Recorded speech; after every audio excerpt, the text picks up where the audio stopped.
రేపు శ్రీశైలం 6 గేట్ల ఎత్తివేత ప్రాజెక్టుకు 4.41 లక్షల క్యూసెక్ల ఇన్ఫ్లో. జూరాల సుంకేశ్ల నుంచి భారీగా వరద. ఈసారి జూలైలోనే తెరుచుకున్న గేట్లు. నాగార్జున సాగర్కు 62,000 క్యూసెక్లు. కాళేశ్వరం కట్టినప్పుడు కూలినప్పుడు అధికారంలో మీరే మేడిగడ్డలో నీళ్లు లిఫ్ట్ చేసి ఎక్కడ పోయాలి, మీ నెత్తిన పోయాలా మంత్రి ఉత్తమ్ కుమార్ రెడ్డి అంటూ చూస్తాను.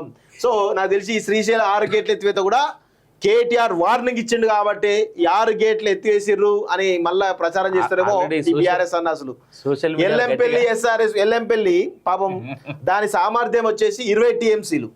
వరదతోటి అది 17 టీఎంసీలకు ఏరింది. జనరల్ గా 75% కాగానే గేట్లు ఎత్తేసేటువంటి ఒక సాంప్రదాయం ప్రతి ఇయర్ కూడా జరుగుతుంది. సో 17 టీఎంసీలు అయింది కాబట్టి రేపో మాపో గేట్లు ఎత్తిస్తారు.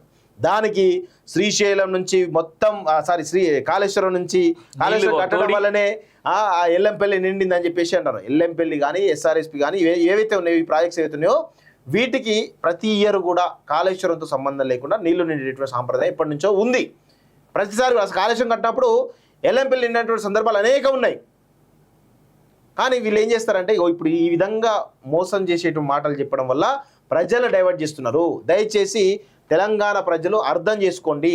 వీళ్ళు చేసేటువంటి దోకేబాజ్ ముచ్చట్లు ఏవైతున్నాయో అవన్నీ కూడా నమ్మొద్దు అని చెప్పేసి కూడా నేను కోరుతా ఉన్నాను. అన్ఫార్చునేట్లీ వాళ్ళ సోషల్ మీడియా ఎంత స్ట్రాంగ్ ఉందంటే వాళ్ళు ఏం చెప్తే అదే నిజం నమ్మేస్తున్నారు. దారుణంగా ఉన్నారు.